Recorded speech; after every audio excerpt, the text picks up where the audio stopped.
We hope that you were able to catch the fireside chat with Corinne Vigoureux, co-founder and CMO of TomTom. As a follow-up to that talk, we're bringing you this talk from Zeinab Bakhtiarinoodeh, a senior data scientist at TomTom that spoke during a WIDS Amsterdam 2020 webinar. She explains how she uses data science, machine learning, and AI to inform decisions within the satellite navigation technology company.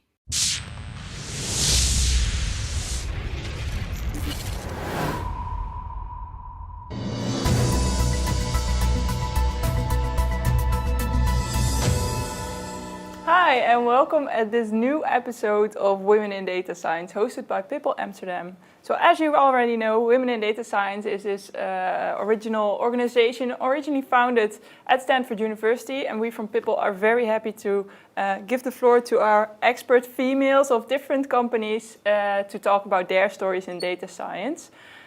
Today we're here with Zeinab from TomTom. And she will tell a bit more about data and AI at TomTom and how we are transforming mobility.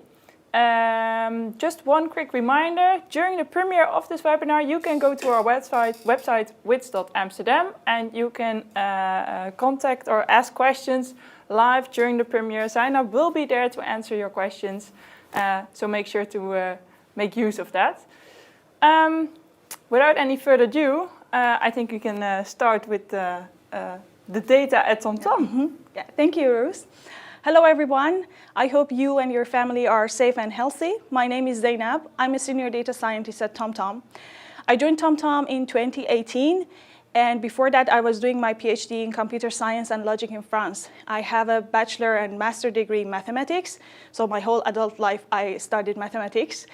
And at TomTom, the core of my job is to extract insights from the data using machine learning, data science, mathematical modeling to help my colleagues to make better decisions using data.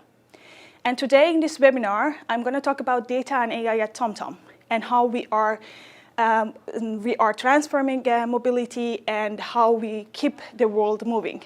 So let's start. I am originally from Iran, born and raised in the capital city, Tehran, where traffic jams is the part of the characteristic of this city and the main excuse to be late for almost all the appointments or even miss them. While I was back in Tehran, I was living, the distance between my place and my work was only 40 kilometers. And given the size of the city and the size of Iran, 40 kilometers is not that much. But every day I spend 1 hour, 40 minutes, 1 hour, 30 minutes in the traffic. And it was just one way. And coming back to home in the afternoon, in the rush hour, it was even worse. And sometimes it would take 2 hours for me to reach home. And while I was, back then, I was studying mathematics. And while I was stuck in the traffic jam, I was always thinking how these mathematical theories and how these skills that I am developing while studying mathematics can help us to address this traffic problem.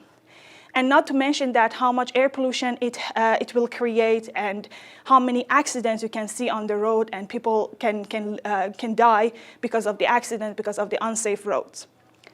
And back then, I didn't have any idea about TomTom. I didn't know where TomTom is or what they're doing. But I'm sure that it's not only me who is annoyed by traffic jams, and it's not only Tehran. People all around the world are suffering from these issues. And according to the 2019 traffic report, people spend 87 minutes extra in traffic. Just take a moment and think about what you could have done with these 87 minutes. So I will give you my answer. I would have watched 4 episodes of my favorite show, Friends, or you could have watched your favorite show. Or I could have read 2 stories of the adventure of Sherlock Holmes. But you could have actually spent these 87 minutes spending with your family, cooking, watching the movie, and you could have actually done it, in a better way. You could have spent that time better way, but unfortunately, we spend that time in traffic jam. So what's the solution? How we can address that? While I was a kid, I was always thinking about flying cars. And I assumed when I grow up, there is going to be flying cars that are taking us from home to work, and we can travel, in the city. But unfortunately, the technology didn't catch up, and we are not there yet. So there is going to be, yes, in future, it's not impossible, but right now it's not a feasible solution. But what we can do, we can still make good changes. And that's what we are doing at TomTom. For who you don't know, TomTom is a location specialist, and we are working on the technologies and solution to improve cities and improve mobility. And we are doing this by working on the solutions who help us to work on connected vehicles, smart mobilities, and more interestingly, something that people are talking about, always talking about these days, autonomous driving. These are the pillars of our vision, to have safer roads, smart cities, and also autonomous world. So how we can do this? What is the recipe here? I'm a data scientist, and you can imagine what's going to be my recipe. So, data science. We define data science as a set of steps and procedures that help us to extract non-trivial insights from data to create business value. And these steps and procedures are mainly advanced analytic. But let me show you what I mean by advanced analytic. You may have seen this chart before. So on the horizontal axis, you can see difficulty, and on the vertical axis, you can see business value. And there are 4 blocks of analytics. The first 2 blocks are called basic analytics, or categorized as basic analytics, which is the descriptive analytics that is answering the question, what happened? Diagnostic analytics, that you are answering the question why that happened, and then we go to the predictive analytics that address the question what will happen, and the more difficult one to achieve, prescriptive analysis, which says what should we do. So we mainly work on, our tools are predictive or prescriptive analytics, or advanced analytics, or we call it AI, but it doesn't mean that we overlook the first 2 blocks. So every project, you basically need to start with descriptive analytics to get a better idea about what is happening, and also diagnostic to see that why that happened. So let me elaborate a little bit on this business value and what I mean by business value. We are creating products and services. And we create these products so that our users like them, love them, make their life easier, and they use these products. The more they use these products, the more they will create data. And by using this data to create more insights and analytics, we can improve the products that they are already using by adding the feature, by improving the features. And we go over this process to make better and better product. So when we are talking about recipe, it's going to be meaningless if we don't talk about what are the ingredients. And here, the obvious ingredients is data, which I'm going to talk about what the overview of, and I'm going to give an overview of what kind of data we have at TomTom. And this is going to be just the main sources of the data. There are other data sources that I'm not going to mention here. So let's start. So first, the source of data is kind of given. We are a location specialist company, so location data and GPS data is the main sources of data that we got. Every day we get 61 billion data points, which is more or less equivalent to 750 million kilometers. So I'm going to just give you a sense of how big is data. I'm going to do a funny calculation here. The circumference of Earth is more or less 40,000 kilometers. And let's do a bit of calculation and divide this 750 million kilometers by circumferences of Earth. And you will get 19,000. It means that every day, if you take just 19,000 times go around the Earth, it is just that much data that we got, that much location data that we got. So you can see how big this data is. And so we are data scientists, we like visualization. So I'm gonna just show you visualization of the probe data in Amsterdam. It's just one way. It's a very nice visualization, I really like it. And actually, some people who are writing the Medium articles, they are using this data to create these nice visualizations. Okay, let's go to the second source. Mobile mapping vehicles, or how we call it at TomTom, MoMA vans. So these are the cars that are equipped with different equipments like sensors, cameras, with highly accurate positioning. And they are going around the world on the roads and gather all kind of data and information, from panoramic images, from the car sensor data, from the signpost information and lane information. And you can see that every kilometer it takes 125 panoramic images. And this is good news for data scientists who like images. And so we have lots of this data. So let's go to the third source of data, which is satellite images. I guess this is going to be like our favorite one because so these days there are like lots of techniques that you can apply on the images and extract information from. But before going forward, I just want to like put everything that we have so far in one picture. So you have GPS traces, you have the satellite images and the car sensor data and everything. And if you put it together, what can you imagine what you can have? Yes, I think you are guessing right. It's maps. That's what we make at TomTom.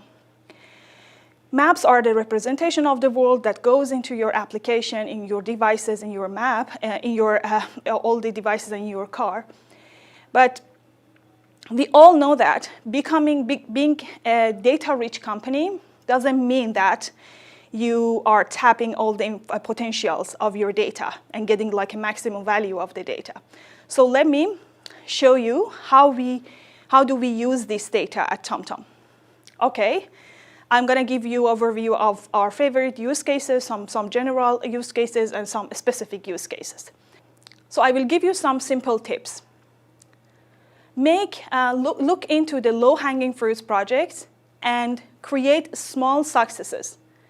And look into that where you can make a difference using data-driven decision making, and go to these projects and create a value. This way, your stakeholders can see by evidence what is going to be the benefits of making data-driven decision making, and you can actually not train your models, but also train your stakeholders and your managers on becoming more data-driven on maybe trivial and small decisions, so that when the big decisions comes, they've already trained and they can act as a data-driven decision maker.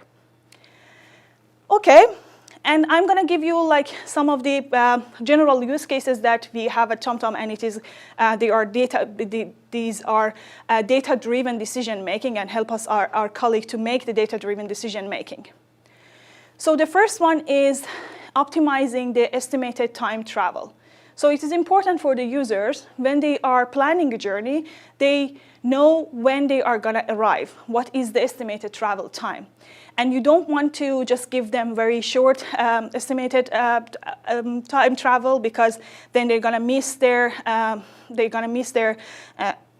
appointment, they're gonna miss their where they need to be. And it is important to optimize that. Our data scientists at TomTom, they're using the live and the real-time traffic information and GPS traces, historical GPS traces, and all the information they have about the journeys to optimize this and they optimize this estimated time travel. And this is one of the things that started as a proof of concept, and now it is becoming a product. The other two are kind of linked together. So it's the deriving insights from our app usage. And our application or services that we have to understand which component of the service, which component of our application is more used by the users, or how they are interacting with the application, so we can extract the behavior, understand the behavior of the users, and extract insights from user behavior to create more features, to create more useful features for them. Okay, these are actually just generic use cases. It depends on, this is something that we can see on different products and different teams. It's not specific for one product. But these are the successful stories, like very small. You can start small and make a change. Okay, let's go to the next use case. Traffic index is one of the interesting ones. It is actually a ranking of the road congestion around the world, about all the cities that you can see. It's like many cities that you can see in that reports. We are using real-time and historical traffic data to create this ranking that is the source of the insights that you can see about the traffic information, road congestion. And please take your time to scan the QR code in this slide to see and to check it for your city and see that where your city stands in the ranking of the all cities of the traffic index. So for HD maps to be accurate, the data needs to be labeled accurately and consistently. So it can be done using in a manual process, which is a very time-consuming, or we can use artificial intelligence to use that. And the key here is to use AI. So I mentioned AI, so I'm just going to pause a little bit here and take the detour and talk a little bit about the AI, and then we come back to HD maps. So AI is defined as techniques that enables computers and machines to perform the tasks that usually requires human intelligence to do that. AI is born and most people agree on this, that AI is born in 1956, in the summer of 1956, in Dartmouth campus, where a group of leaders from automata theory and cybernetic gathered together to create machines as intelligent as human beings. Well, they were actually hoping for that, and they were optimistic, and they were predicting that in future, in a very near future, there is going to be machines as smart as human beings. But they were underestimating the difficulty of achieving such a goal. But the real breakthrough in the AI and in the AI area happened in the 1980s, where computer scientists created algorithms that are capable of learning from data and to recognize the patterns. And for some decades, the computer scientists created the algorithms based on these techniques that we are actually using these days as well. And the difficulty and the challenge back then was that we didn't have that much data. So we didn't create, it wasn't like these days that every one of us is creating like millions data points by every action that we are taking through our devices, our mobile phones, our smart devices. It wasn't like that back then. And also, even if we had that, we didn't have the technology to store such data. And the computational resources were limited. But then, in 2000 onward, a new type of complex algorithms came up that they are kind of inspired by how our brains work, but this analogy is not relevant right now anymore. But these are capable of doing the tasks that sometimes as good as human beings. And we call this deep learning these days.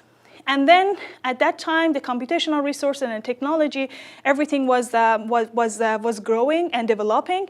And so the field of machine learning was growing more and more to deep learning. And you can do actually very amazing things with deep learning. But you may want to ask that why is that deep learning is such a successful algorithms, that it created such a successful algorithms. Well, actually, Andrew is explaining this intuitively using this chart. So on the horizontal axis of this chart, you can see the amount of data, and on the vertical, you can see the accuracy. So the red plot is the traditional classical machine learning, and you can see that at some point, adding more data for the classical machine learnings doesn't change the accuracy that much. So you cannot do better even if you add more and more data. On the other hand, for deep learning algorithms, if you add more data, then you can see that you can see a gap between the traditional classical machine learning and deep learning. So there are actually lessons in this chart. So it means that if you have a simple problem, so it's like a simple tips to data scientists. If you have a simple problem that can be solved with usual and classical machine learning techniques as simple as logistic regression, do not use neural network, because it is what the classical machine learning would work better for your case. And if you don't have enough data or you have limited computational resources, do not use neural networks, because classical machine learning techniques is going to give you a better answer here, because you don't have enough data. Deep learning is data hungry, and you need to give them like lots of data. And there is one other tip, that every data and every problem comes with its own prescription. So when you are choosing the model, before developing an overcomplicated model, consider your case and consider your users and the stakeholders. Sometimes it is really important for people who are going to use this model to understand it. So explainability now becomes an issue if you have an overcomplicated, like a black box model that no one understands what is happening in there. So keep in mind, before developing the model, know your problem very well, know your data and resources, and then develop the model based on your constraints. Okay, but anyway, we cannot deny that deep learning can do amazing stuff and something like magic. So are you ready to see some magic? Okay, let's start. So look at this artwork. I'm no expert, I don't have any background in art, but they look nice and professional to me. Who do you think paint these artworks and create these ones? Maybe these people? We don't know. Let's ask Obama about this. Well, okay, we don't get any answer, it's just lips moving. But the truth is, everything you see here is created by AI, or type of neural networks, generative adversarial networks, or Gans for short. Gans are actually how it works. It's created in 2014, and it's going to be like it's a revolutionary technique basically. So imagine that. So I'm going to explain how it works. Imagine that you have two models that they are competing with each other all the time. So one model. You have two models. One is generator that is trying to generate samples from your data. So it looks into the distribution of the data and tries to create the samples that are very similar to your training or real-looking data. And the other one is discriminator that tries to discriminate between the fake and real images. And they are competing with each other all the time. It's a zero-sum game. But the goal here is for the generator to fool the discriminator half a time actually. So that it means that the discriminator cannot distinguish between fake or real, and it means that the generator is creating plausible samples. So you may imagine that, okay, these are actually nice neural networks, they are fun, and but they can do like a bit of scary things, you know. You can see the images, the faces that are not real, artworks that are not real, or you can put, you know, the words in the mouth of a politician or a public figure and put it on the internet, and it can make harm, you know, to those people. But it doesn't need to be that negative. You can actually do very nice and amazing things with these kind of networks, and that's what we were going to back to HD maps again and finish our detour, and to see that how we are making HD maps and how they are linked to what I talked about now. So creating HD maps involves extracting semantic and geometry from the road. And you may think, okay, why not we use convolutional neural network or other neural networks that are good at the semantic segmentation. And by semantic segmentation, I mean labeling the pixels in the image that you can see. For instance, if we wanted to use the convolutional neural network, it's going to be very good in the image-based semantic segmentations, but the problem that we have in the HD maps is not per pixel labeling or per pixel classification. Basically, you want to preserve the structure of what we can see on the road or what an autonomous car can see.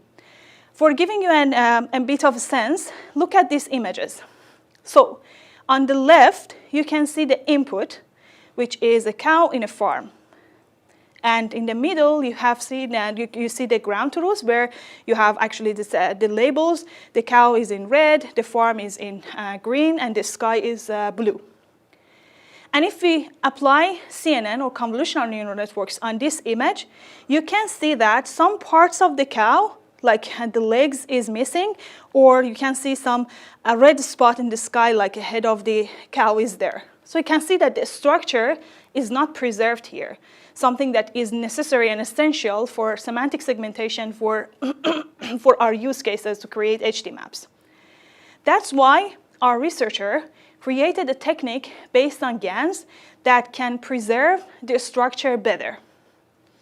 And it is called LGAN, Embedded Loss Gans. So I'm just going to briefly explain what it is doing.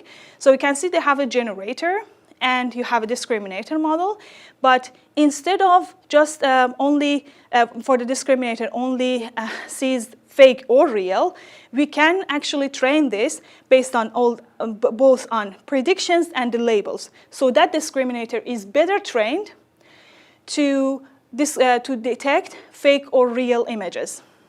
And then we have a better labeling and more real-looking images. So to get an example of how it works on the lane detection, so for autonomous cars, it's very important to know the lane detection is one of the important concepts. And as you can see in this image, on the left, you have the label, and in the middle, you have the regular CNN, and the thick line means that how uncertain it is. And you can see that on the car, there are like some red spots that seems that it's like messed up, so it cannot do very good there.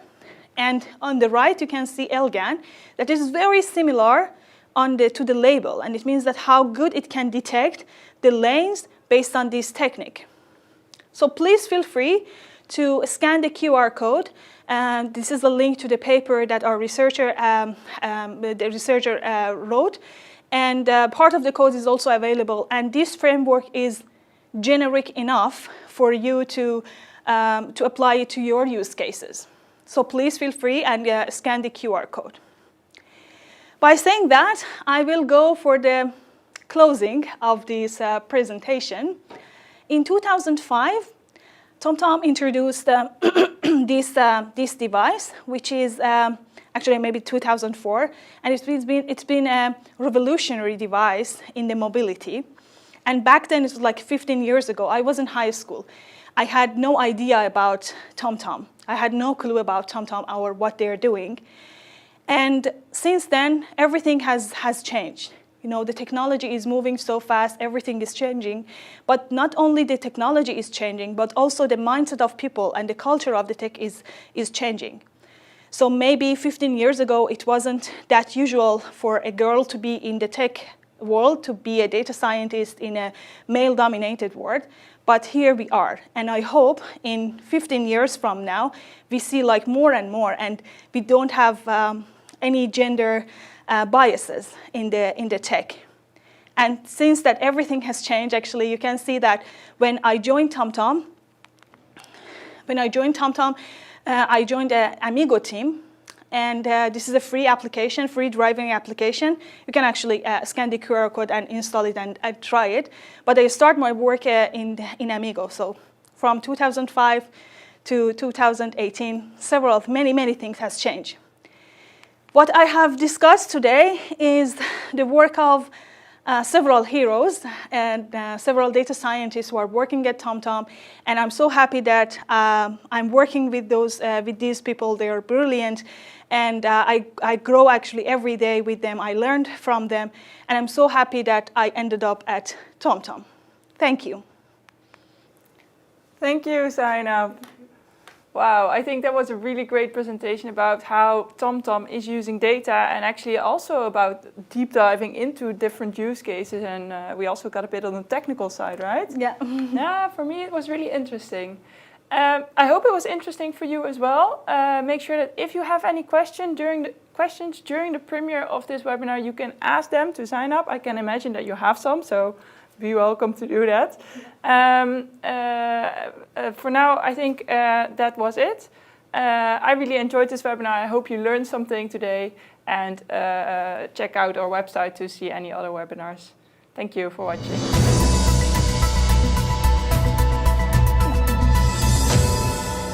Wow.